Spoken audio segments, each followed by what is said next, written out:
football clubs. Everton have played at Goodison Park since 1892. Will moving to a larger ground be right for a club of their size? Subscribe now to see how they compare with other big football clubs. Everton have won a total of 15 major honours and are one of the best supported clubs in England, despite not having the largest stadium. If we put these numbers onto a chart, we can get a good idea how big they are compared with other clubs in the current Premier League. They're in a cluster of clubs who appear to be a similar size to them, but are they? Everton are one of the most successful clubs in England. Everton have won 9 league titles, putting them in 4th place overall. They've won 5 FA Cups and the European Cup Winners' Cup. Our fans support us through thick and thin. Right from the outset, Everton were outperforming all other clubs when it comes to attendances, getting the highest home attendances for the first 10 years of the Football League. Whilst some other clubs overtook them, they still maintained support higher than the average during most seasons. But this did dip in difficult years. In the interwar years, Everton's numbers grew, and numbers peaked during championship-winning seasons. Even when in the second division, Everton's support outperformed the first division average. But there were some seasons when in the first division that Everton came close to the top-flight average. After the Second World War, Everton's attendances were rising, even though the club's league position was falling. But relegation on this occasion saw numbers fall to just below the top-flight average. This picked up quickly when back at the top, and despite indifferent league finishes in the latter half of the 50s, Everton's attendances were high and were the highest in the league in 1956. Their glories in the 60s gave them the highest numbers again, and 1963 has been their most successful year overall in terms of fan numbers. Apart from being champions in 1970, the following decade was not a huge success for Everton, and this was reflected in falling numbers. They even fell to the average in 1976, and again in the early 80s. The lowest point was in 1984, but that lowest point again matching the top-flight average shows how popular Everton have consistently been. It was no surprise that numbers increased again during their glory days, but never to that of the 60s. The arrival of the Premier League was met with average numbers, but in the late 90s, Everton's fans were still attending in higher numbers than most other clubs there. But since the turn of the millennium, Goodison Park has had just about the average league attendance in the Premier League. The gap between Everton and the others is no longer there, but they're now competing with clubs who have larger stadia.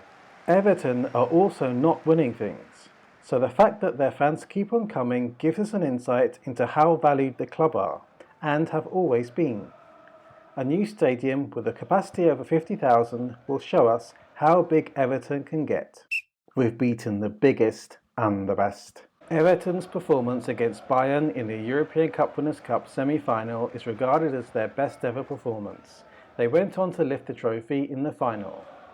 In the first edition of The Great Escape, Wimbledon all but sealed Everton's relegation after going 2-0 up, but they missed further chances and Everton came back to save their top-flight record.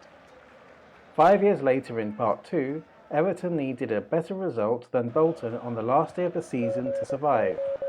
Coventry City's equaliser put Everton in danger, but Bolton went 2-0 down at Chelsea. Many Chelsea fans were supporting Bolton, hoping that they could relegate one of England's big clubs. Our players can contend with anyone else's. A best ever Everton 11 is likely to include many players from their glory days in the 60s and in the 80s. But their legendary striker Dixie Dean is from the 1930s and is their all-time top scorer, and still the scorer of the most league goals in a season. We've been in the top flight for the longest. Everton were one of the founders of the Football League and started strongly. They won the 3rd season and after that proceeded to have strong seasons before the turn of the century. At the beginning of the 20th century, they started to have on and off seasons, sometimes finishing mid-table and finishing as runners-up before their second title just before the war. It was during this period that they also won their first FA Cup. After the war, final league standings varied significantly, and they were threatened with relegation on 2 occasions before achieving their 3rd league title in 1928.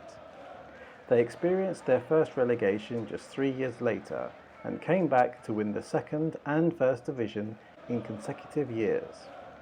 By the beginning of the Second World War, they'd won 5 league titles and 2 FA Cups. The period after the war was much more difficult, as Everton started to slide towards the 2nd Division and had their worst league season in 1953. They made a return to the 1st Division, albeit with indifferent form in the league, but the 60s saw a revival and the club were back to winning league titles and the FA Cup. The 70s saw another period of Everton rarely challenging for the title, but although close in 1980, they were not relegated, and in the mid-80s were at their peak. 2 league titles, the FA Cup and the Cup Winners' Cup, within 4 years. This side looked like they were going to be a force for many a year, but they were held back by the banning of English sides in all European competitions. Everton were weakening coming into the 90s, and although they won the FA Cup in 1995, would not come close to challenging for the title again. Ever since the beginning of the Premier League, Everton have battled with relegation on a number of occasions. But a big club mentality tends to kick in when they're on the edge, and Everton have survived in the top flight longer than any other club. Everton's domestic trophy haul rivals most clubs in England. They took their chance in Europe when they were at their best, and they were held back by the decision after the Heysel disaster. Who knows what could have been otherwise? Everton have been popular since the beginning of league football. Over the history of football, they have had strong support even when not performing at the highest level.